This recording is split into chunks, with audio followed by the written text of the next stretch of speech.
মাত্র ৫ টাকার সুজি দিয়ে এত সুন্দর ঝরঝরে পোলাও বাড়িতে বানিয়ে নেওয়া যায়, সেটা আপনারা না দেখলে বিশ্বাসই করবেন না। শুধুমাত্র সুজি দিয়েই বাড়িতে বানিয়ে নিন দোকানের মতো মিষ্টি পোলাও।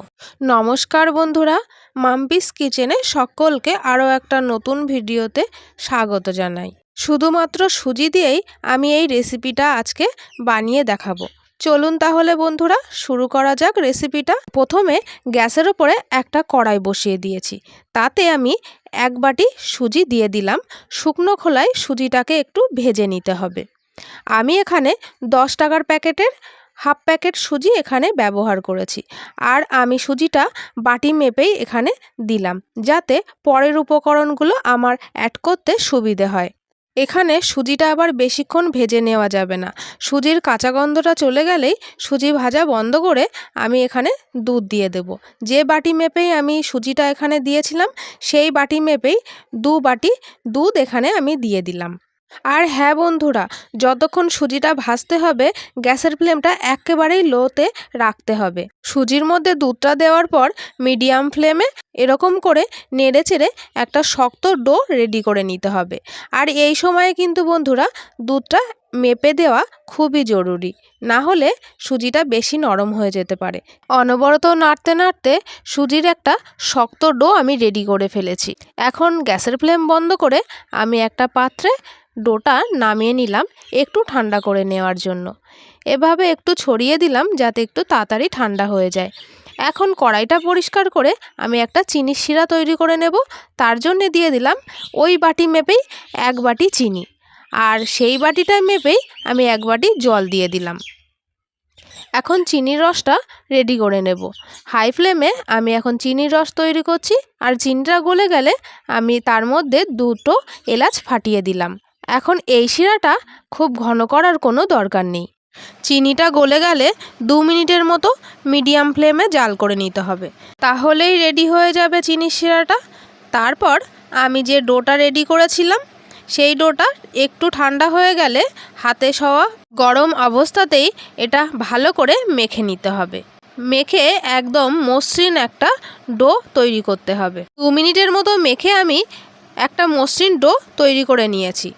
এবার এই ডোটার মধ্যে 10 টাকার 1 প্যাকেট গুঁড়ো দুধ আমি এর সঙ্গে মিশিয়ে দিচ্ছি। এই গুঁড়ো দুধটা মেশানোর ফলে খেতে কিন্তু অনেক সুন্দর লাগে। আবারও আমি গুঁড়ো দুধটার সঙ্গে সুজির ডোটা খুব ভালো করে মেখে নেব। যতটা ভালো করে মিশিয়ে নেওয়া যায় সুজির ডোয়ের সঙ্গে, ততটাই কিন্তু ভালো হবে।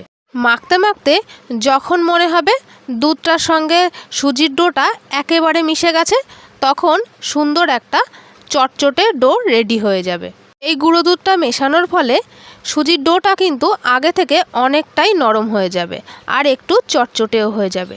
সেই কারণে আমি এখানে 1 চামচ ঘি অ্যাড করে দিলাম।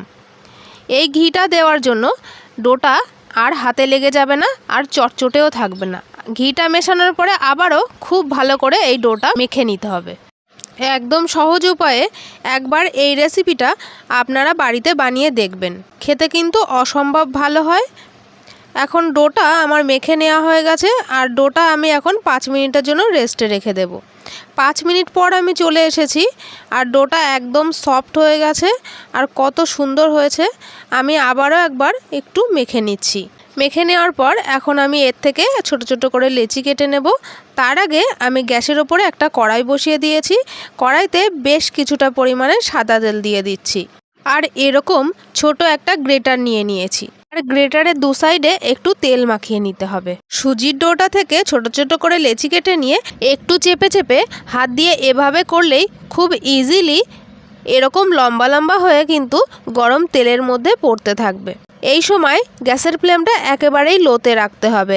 তেলটা আগে থেকে ভালো করে গরম করে নিতে হবে, আর এগুলো যখন আমরা ছাড়বো তেলের মধ্যে, তখন গ্যাসের ফ্লেমটা একেবারেই লোতে রাখতে হবে, না হলে খুব তাড়াতাড়ি এটা লাল হয়ে যেতে পারে।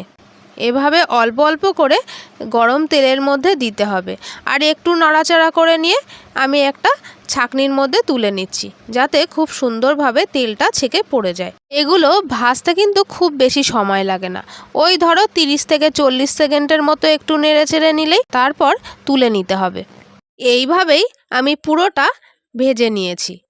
আর এখানে গ্যাসের ফ্লেমটা একেবারেই সব সময় প্রথম থেকে শেষ পর্যন্ত লোতেই রাখতে হবে। বেশি লাল করে ভেজে নেওয়া যাবে না, তাহলে কিন্তু একেবারে কালারটা নষ্ট হয়ে যাবে। বেশিক্ষণ ধরে কড়া করে ভেজে নিলে কিন্তু চিনির শিরাটা ভিতর পর্যন্ত ঢুকবে না। আর আমার এখন পুরোটা ভেজে নেওয়া হয়ে গেছে। এখন আপনাদের একটু দেখিয়ে দিচ্ছি কতটা সুন্দর হয়েছে। একেবারে ঝরঝরে হয়েছে, আর দেখেই বোঝা যাচ্ছে যে কত সুন্দরভাবে ভাজা হয়ে গেছে, একটুও কিন্তু লাল হয়ে যায়নি। এভাবেই পুরোটা ভেজে নিতে হবে, একদম লম্বা লম্বাভাবেই রয়েছে। এবার আগে থেকে যে চিনি শিরাটা রেডি করেছিলাম সেটা একটু গ্যাসে বসিয়ে হালকা করে গরম করে নেব। তারপর গরম হয়ে গেলে চিনি শিরাটার মধ্যে আমি এই ভেজে নেওয়া পোলাওগুলো দিয়ে দেব। চিনি শিরাটা হালকা গরম হয়ে গেলে গ্যাসের ফ্লেম বন্ধ করে কিন্তু এগুলো দিতে হবে। এগুলো দেওয়ার পর আমি 10 মিনিটের মতো ওয়েট করব, মানে ঢাকা দিয়ে রাখবো। তাহলেই চিনি শিরাটা খুব ভালোভাবে শুষে যাবে, খাওয়ার জন্য কিন্তু একেবারেই রেডি হয়ে যাবে।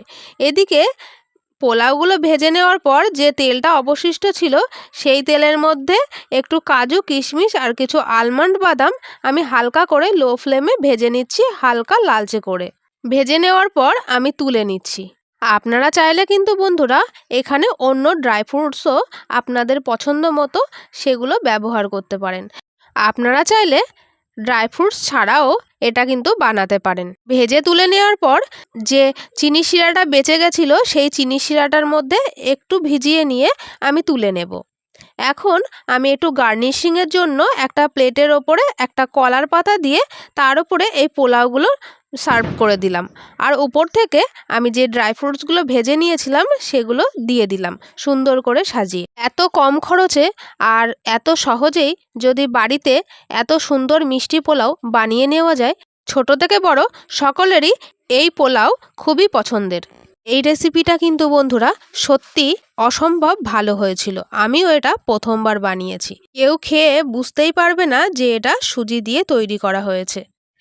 আজকের এই সুজি দিয়ে এত সুন্দর পোলাওয়ের রেসিপি তোমাদের কাছে কেমন লাগলো একটা কমেন্ট করে কিন্তু জানাতে ভুলো না। আর ভালো লাগলে লাইক, কমেন্ট, শেয়ার করে আমার চ্যানেলটির পাশে থেকো। তাহলে আজকের ভিডিওটা এই পর্যন্ত বন্ধুরা, আবার আসবো অন্য কোনো ভিডিও নিয়ে। ততক্ষণ ভালো থেকো, সুস্থ থেকো, ধন্যবাদ।